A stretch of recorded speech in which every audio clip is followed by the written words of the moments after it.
오늘부터 데살로니가 전서를 통해서 매주일 은혜를 나누려고 합니다.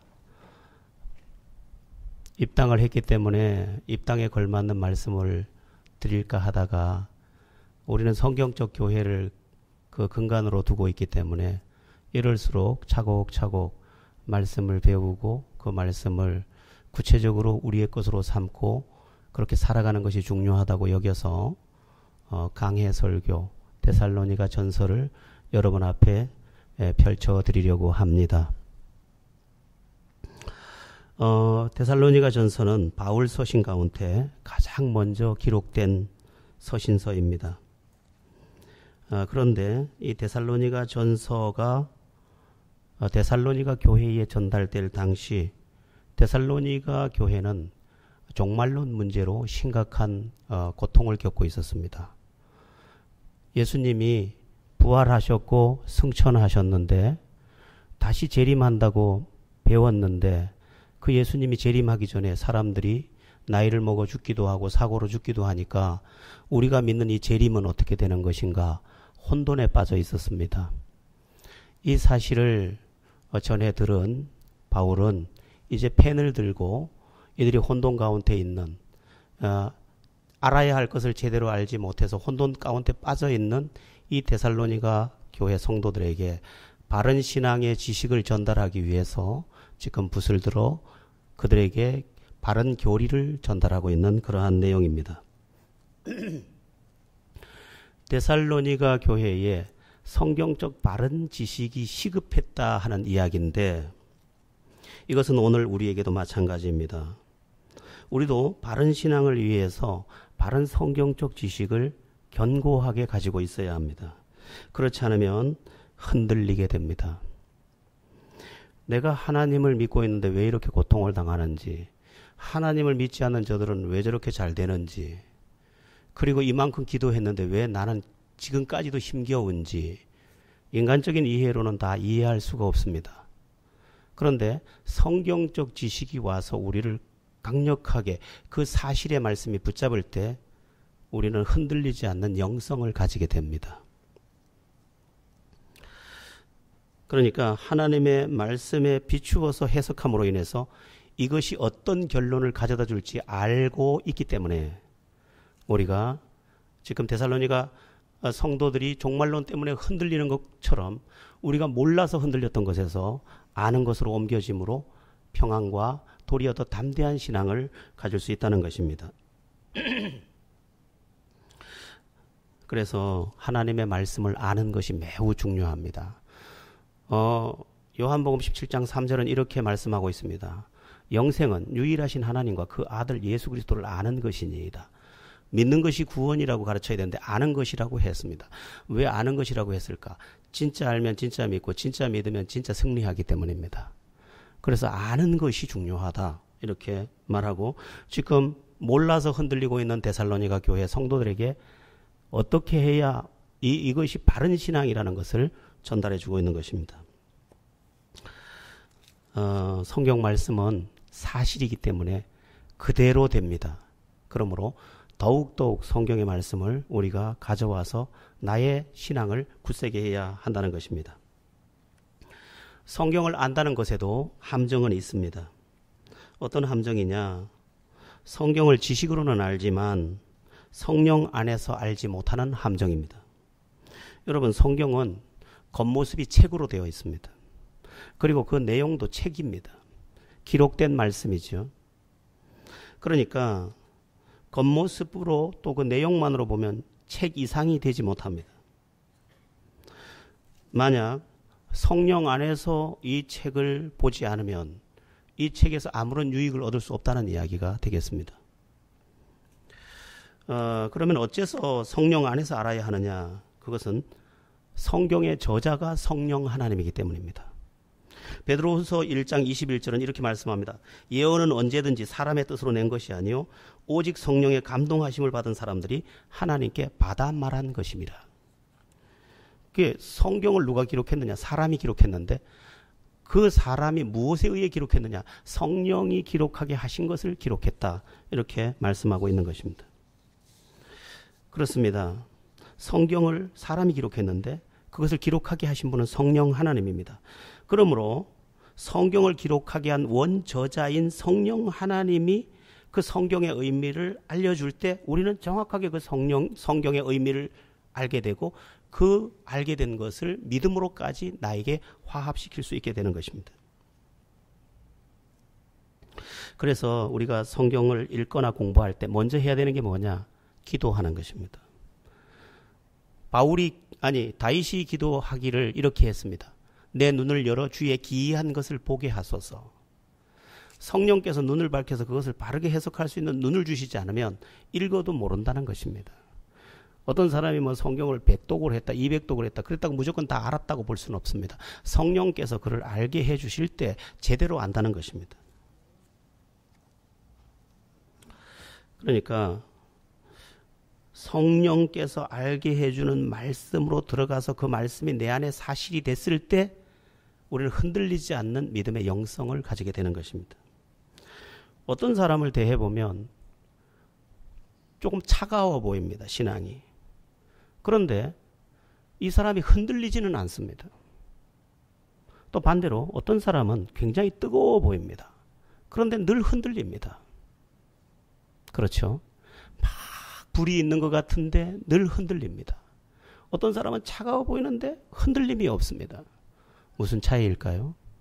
성경이 그 안에 있느냐 없느냐의 차이입니다. 하나님에 대한 지식이 들어가서 그를 붙잡고 있으면 그는 흔들리지 않습니다.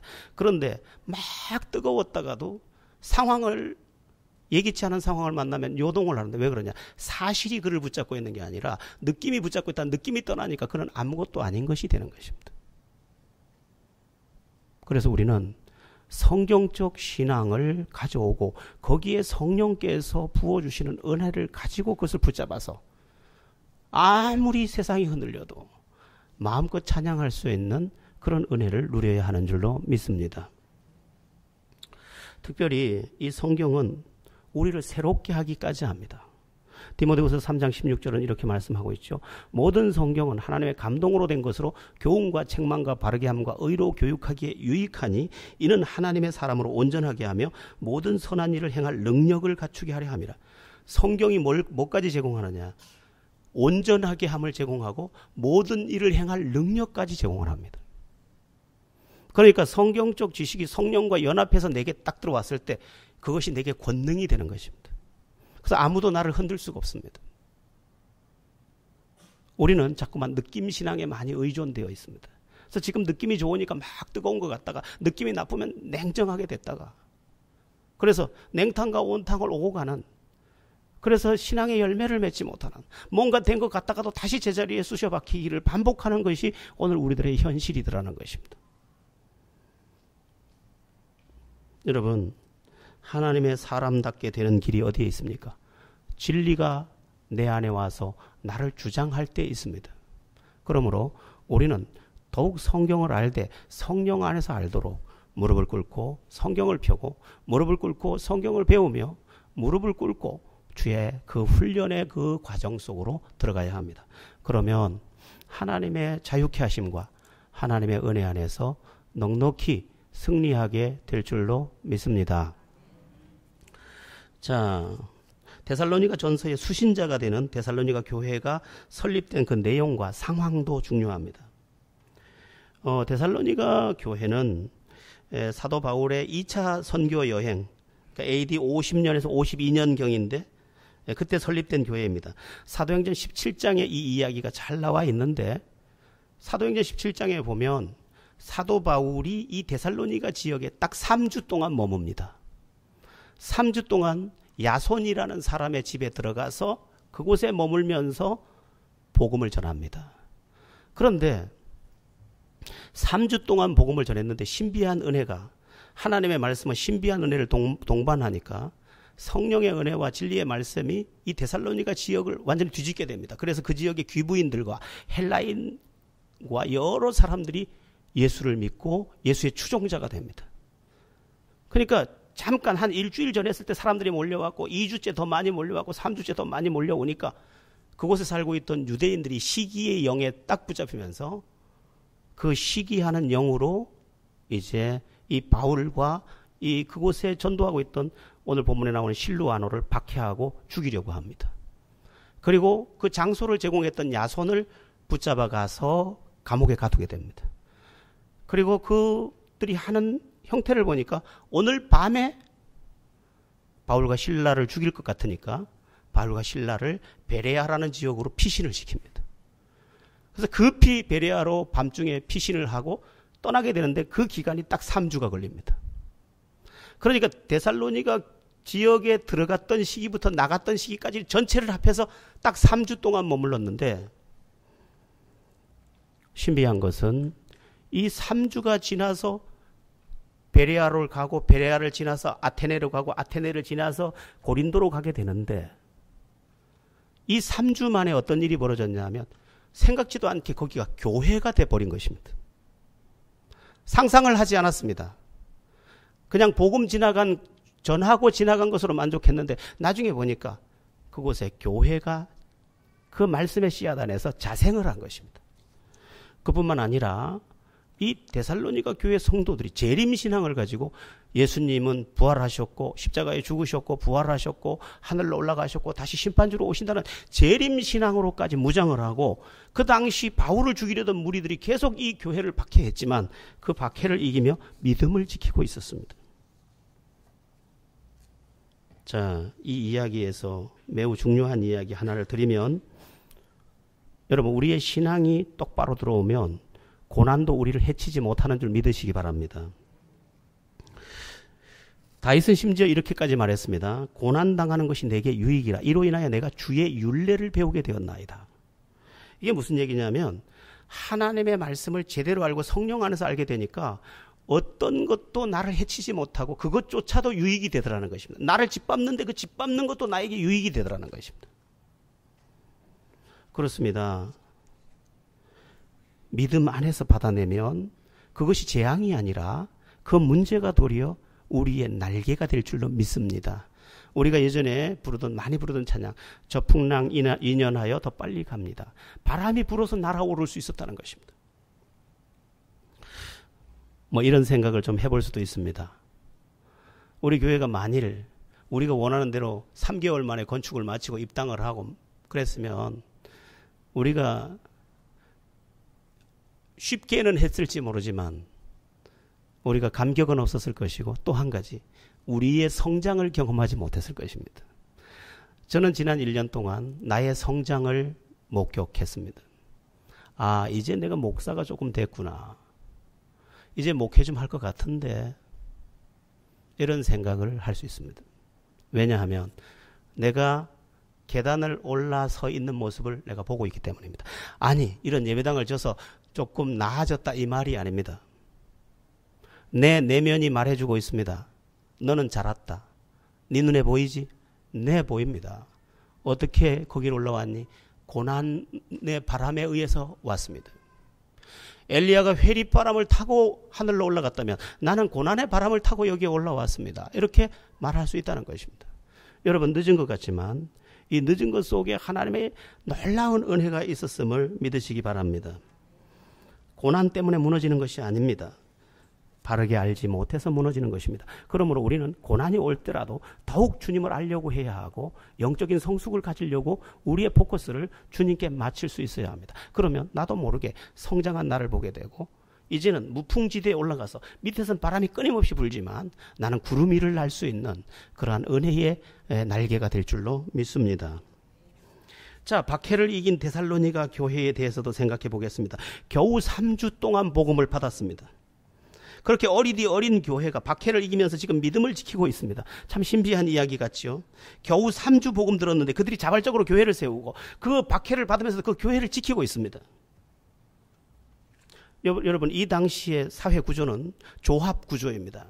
그래서 조합원에서 탈퇴를 시키면 이 사람의 생존에 어려움을 겪게 됩니다. 왜냐하면 조합원들끼리 거래하고 조합원들끼리 물물 교환을 하거나 하는 형태였기 때문에 조합에서 이 사람을 추방하는 순간 이 사람은 생존의 어려움까지 겪게 됩니다. 그런데 이 사람들이 조합원에서 탈퇴를 당하고 강제 탈퇴를 당하면서도 믿음을 지키고 교회를 지켰습니다. 우리는 조금만 분리하면 모든 것을 내버리는 것이 현실인데 이들은 그렇지 않았다는 것입니다. 여러분, 오래된 성도라서 믿음이 좋은 게 아닙니다. 또 오래된 교회라서 좋은 교회도 아닙니다. 또 환경이 좋다고 해서 잘 믿는 것도 아닙니다. 또 환경이 나쁘다고 못 믿는 것도 아닙니다.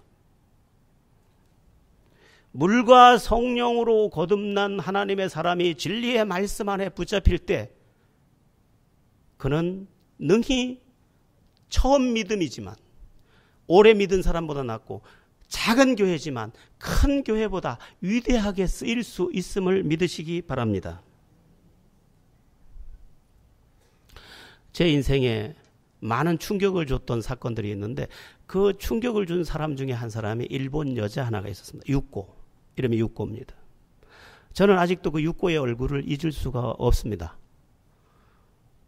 제가 신학교 다닐 때 유꼬가 이제 우리를 방문했습니다. 우리는 유꼬를 만났고 유꼬의 이야기를 듣게 됐습니다. 유꼬는 이렇게 얘기했습니다. 저는 선교사가 된 지 1년 됐습니다. 그런데 그 다음 이야기가 너무 놀라웠습니다. 뭐냐면 자기는 예수 믿은 지 6개월 만에 선교사가 됐다는 것입니다. 6개월? 우리나라로 말하면 아직 학습도 못 받고 세례도 못 받았을 교인이 예수 믿은 지 6개월 만에 선교사가 됐습니다. 그것도 자기가 6개월 만에 가슴이 뜨거워서 선교사가 되겠다고 할 때 아무도 자기를 파송해 주지 않았기 때문에 자기는 유치원 선생님인데 자기가 그동안 6년 동안 모아놓은 전 재산을 자기를 파송하는 데 사용했고 자기는 선교사가 됐으며 지금 1년 동안 선교함으로 그 돈을 다 썼고 이제 앞으로는 하나님이 나를 채우실 것이라고 고백했습니다. 그러면서 그는 얼굴에 하얀 분을 바르고 마임으로 예수 그리스도를 표현했습니다. 저는 전율을 느꼈습니다. 저는 이렇게 말했습니다. 나는 그래도 빠르게 신앙의 성장을 가져왔다고 여겼지만 이 유꼬는 어떻게 이렇게 6개월 만에 하나님의 손에 완전히 붙잡혀서 이렇게 자신을 자기가 파송할 만큼 뜨거워졌을까? 거듭 말씀드립니다. 오래된 신앙인이라고 믿음이 좋은 게 아닙니다. 오래된 교회라고 좋은 것이 아닙니다. 큰 교회라고 좋은 것도 아닙니다. 그렇다고 작은 교회라고 좋은 것도 아닙니다. 그곳에 생명이 있느냐 없느냐가 중요한 것입니다. 데살로니가 교회가 지금 핍박을 이기고 박해를 이기고 조합원에서 퇴출을 당하고 생존의 위험을 겪으면서까지 교회를 지키며 공동체를 지키며 하나님이 주신 비전에 붙잡혔던 한 가지 이유가 있다면 그들 안에 진짜 생명이 들어갔다는 것입니다. 오늘 우리에게 절실한 게 뭐냐? 진짜 생명이 들어와야 된다는 것입니다. 예수 생명이 내 안에 진짜 들어오면 우리의 영적 상태가 완전히 달라지는 것입니다. 조금 전에 김준식 장로님이 기도하면서 기도를 잘 못하시고 울먹이셨는데 왜 그랬겠습니까? 너무 힘에 지난 일들을 우리가 감당해 왔기 때문입니다. 그러나 해야 하기 때문에 눈물이 아니라 피를 흘려서라도 해야 되기 때문에 감당을 하며 오다 보니까 그래도 육체를 가지고 있는 우리니까 눈물 한 바가지는 흘려야겠기에 그래도 절제하며 한 움큼의 눈물을 쏟아놓는 것이죠. 그러나 앞으로 또 해야 할 일이 있다면 우리는 또 할 만큼 어리석은 자 중에 어리석은 자 같은 자들이 바로 우리들이라는 것입니다. 왜? 예수 생명이 우리 안에 들어왔거든요.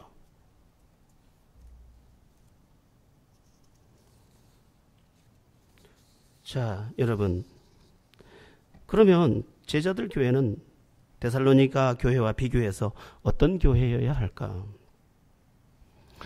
그렇게 묻기보다 성경적 교회는 어떤 교회일까? 저는 고민하지 않을 수 없습니다. 간단합니다. 초대교회 같은 교회입니다. 초대교회는 어떤 교회일까? 제가 몇 가지 적어봤습니다.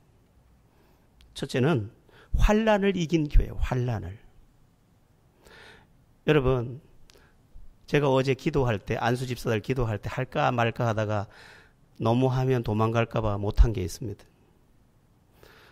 최초의 순교자는 사도 야고보입니다. 두 번째 순교자는 스데반 집사입니다. 나도 죽을 테니 당신도 죽으시오 하고 안수하려다가 봐줬습니다. 집사도 이제 죽겠다는 거예요. 환난을 이겼습니다. 그리고 죽도록 충성했습니다. 사도행전 6장에서 안수 집사가 된 스데반이 사도행전 7장에서 죽습니다. 사도행전 6장에서 안수 집사가 된 빌립이 8장에서 사마리아를 완전히 복음화시킵니다. 바울을 뒤따랐던 누가 집사도 그의 사역 전체 속에 어마어마한 역사를 일으키고 지금 등장하는 실루아노 또 디모데 이들이 위대한 역사의 장에 다 서게 됩니다. 환난을 이겼습니다. 그들은 순교도 서슴지 않았습니다. 초대교회는 또 어떤 교회냐? 우리 교회가 어떤 교회가 되느냐? 그러니까 순교도 불사했다는 것은 순결한 교회, 순결한 교회. 진짜 교회. 단 하나의 꿈이 있다면 진짜 교회. 이거 하나 하고 싶어서. 그 다음에 초대교회는 어떤 교회였느냐? 말씀의 폭발이 일어났습니다. 말씀을 전하는데 500명이, 3,000명이 회개하고 5,000명이 회개하고 큰 무리가 더하더라고 되어 있습니다. 그 다음에 초대교회는 기도가 능력을 발휘했습니다. 기도할 때 하나님이 천사를 보내서 베드로를 감옥에서 꺼내옵니다. 그러니까 기도가 얼마나 권세가 있었는지 천사가 막 동원되는 것입니다. 사도행전 16장에서는 기도하는데 감옥의 문이 확 열려버렸대요. 우리 교회가 기도할 때 지역의 문이 확 열리기를 축원합니다. 네. 엊그저께 우리 저기 교회에 들어오다 보셨어요? 그 정문에 돌로 새겨놨죠. 그거 붙이러 오신 분이 포도원 교회 다닌대요. 그 포도원 교회 다닌 지 얼마 됐냐니까 7개월 됐대요. 그러면서 그래. 윤석전 목사님이 세계로 교회 와서 집회하는데 보니까 뻥이 세대요 이러더라고요. 그 뭔 뻥을 치대요 내가 물어봤더니. 죽은 자가 막 살아난다 그러더니 뻥 많이 치대요. 근데 그랬지 살아나 진짜로. 예수께서 부활하셨잖아. 뻥이 세던데요. 그러면서. 그 내가 의심이 가서 몇 개월 됐냐고 물으니까 7달 됐대. 그 예수님을 만나니까 몰라요. 뭐 취미생활처럼 하는 거죠. 뭐. 우리는 취미로 온 게 아닙니다. 그 옆에 있던 2명이 왔는데 2명이 저기 문패 같은 저걸 현판을 달러 왔는데 한 사람이 이러는 거래. 자는요 포도원 교회 다닌다는데 포도도 한 송이 못 얻어먹고 여지껏 다닙니다. 이랬다. 그걸 농담이라고. 말씀의 폭발이 일어났습니다. 그 다음에 기도의 폭발이 일어났습니다. 여러분 저는 기대합니다. 우리 제자들 교회 청년들이 모여서 기도하는데 청년들이 기도하는 모임에서 성령을 체험하게 되기를 축원합니다. 그냥 예배에 들어왔는데 예배 속에서 하나님의 은사를 경험하게 되기를 축원합니다. 기도의 폭발이 일어나는데 어떤 폭발이 일어납니까? 오순절날 마가의 다락방에서 폭발이 일어나는데 어떻게 일어납니까? 바람, 불, 방언이 그냥 하늘에 신령한 은사가 쏟아져 버렸습니다. 제가 예전에 처음 전도사가 돼서 두 번째 부임한 곳에 가서 우리 유초등부를 만났는데 유초등부 아이들 5학년 아이들 붙잡고 그냥 막 4시간 3시간 뒤흔드니까 지들도 손을 못 놓고 막 붙잡고 기도를 했는데 2명이 방언을 받아버리대. 하나님이 하시면 어린아이도 예언하게 될 줄로 믿습니다. 그 다음에 이 초대교회를 보면 사랑이 살아있었습니다. 사랑의 폭발이 있었습니다. 어떻게 하냐면 자기 소유를 자기의 것으로 여기지 아니하고 자기의 밭을 팔아 사도들의 발 앞에 두니라 이렇게 되어 있습니다. 그러니까 사랑이 막 살아있었습니다. 우리 제자들 교회에 사랑의 폭발이 일어나게 되기를 축원합니다. 안심하세요. 여러분은 밭이 없으니까. 그 다음에 전도의 폭발이 일어났는데 아까 말씀드린 빌립의 전도 폭발, 그 다음에 베드로의 전도 폭발, 바울의 전도 폭발은 이제 세계 선교로 이어지게 됩니다. 우리 교회가 꿈꾸는 민족과 열방의 역사가 이제부터 열리게 되기를 축원합니다. 자, 진짜 교회는 이런 교회입니다. 왜? 생명이 있는 교회이기 때문입니다. 제자들 교회가 만약 생명이 없다면 우리는 아무것도 아닙니다. 이 종교 행위로 무엇을 하겠습니까? 제자들 교회가 기도하고 말씀 안에서 점점 새롭게 됨으로 생명이 폭발하고 그 생명의 샘에서 이 위대한 역사를 그래서 데살로니가 교회가 생긴 지 3주밖에 안 됐지만 박해를 이기고 순결을 지키며 그 재림을 기다리며 하나님 앞에 순결했던 것처럼, 아니 그 이상의 교회로 아름답게 쓰여지게 되기를 축원합니다. 이제 데살로니가 전서 서문을 한번 살펴보겠습니다. 1절, 오늘 우리가 읽은 본문 1절이 데살로니가 전서의 서문인데 1절 우리 같이 함께 합독합니다. 바울과 실로아노와 디모데는 하나님 아버지와 주 예수 그리스도 안에 있는 데살로니가 인해 교회에 편지하노니 은혜와 평강이 너희에게 있을지어다. 아멘. 사도 바울이 이 데살로니가 전서를 쓰는데 두 명의 이름을 더 포함시키고 있습니다.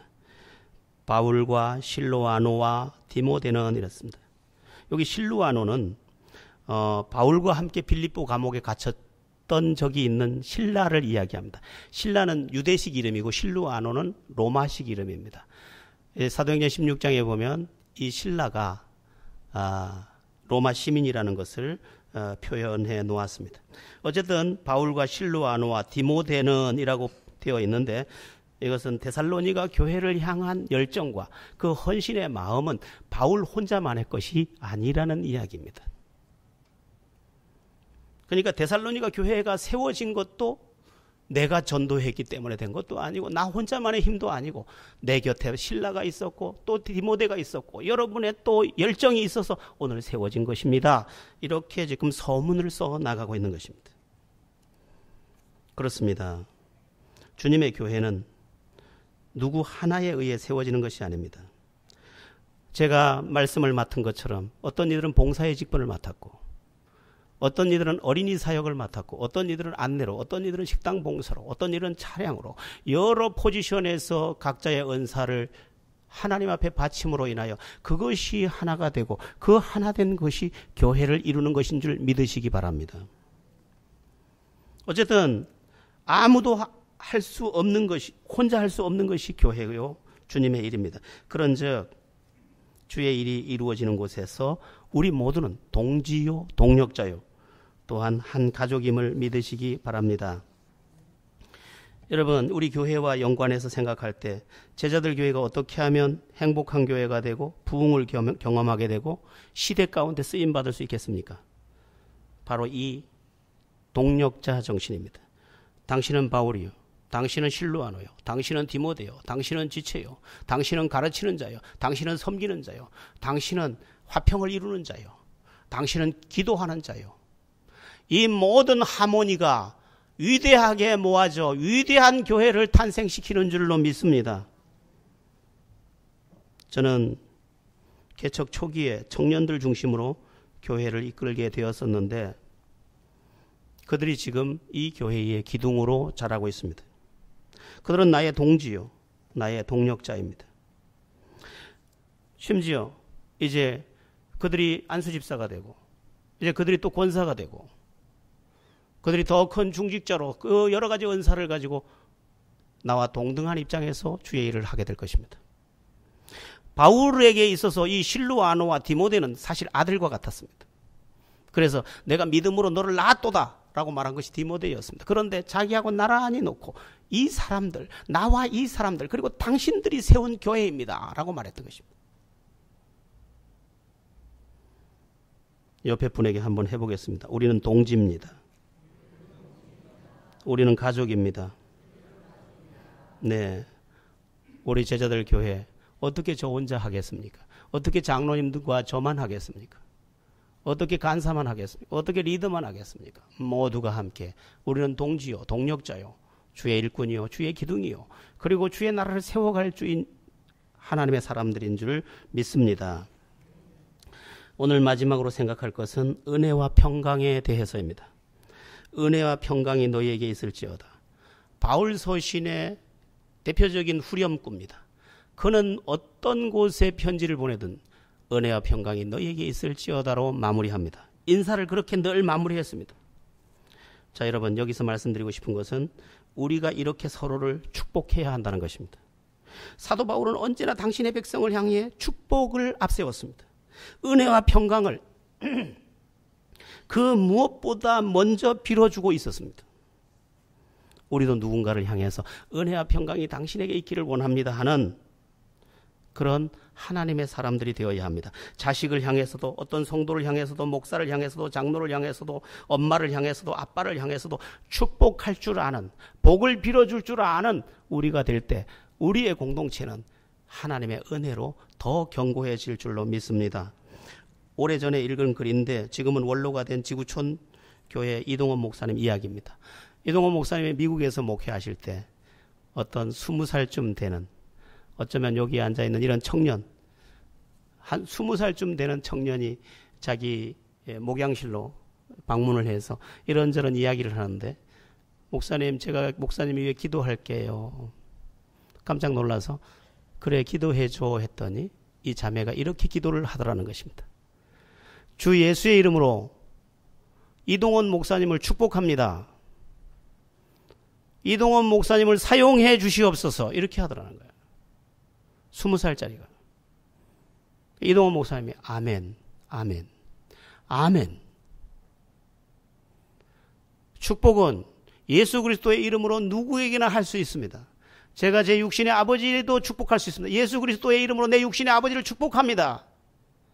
내 육신의 아버지에게 복을 내려주시옵소서 할 수 있습니다. 왜? 내 권세가 아니라 예수 그리스도의 이름의 권세를 의지해서 하는 것이기 때문에. 여러분, 우리는 권사님을 축복해야 하고, 우리 장로님을 축복해야 되고, 권사님을 축복해야 하고, 세상을 축복해야 합니다. 우리가 서로 축복할 때 우리는 우리의 예수 그리스도의 이름 안에 있는 권세로 모두를 복되게 만들고 그 복된 것 안에서 우리도 복을 함께 누리게 될 줄로 믿습니다. 우리 옆에 분을 축복 한번 해보겠습니다. 예수 그리스도의 이름으로 당신을 축복합니다. 자, 그러면 우리가 빌어주는 복의 내용, 은혜와 평강이 뭡니까? 은혜는 하나님의 선물이요, 평강은 조건을 초월한 영혼의 안식을 말합니다.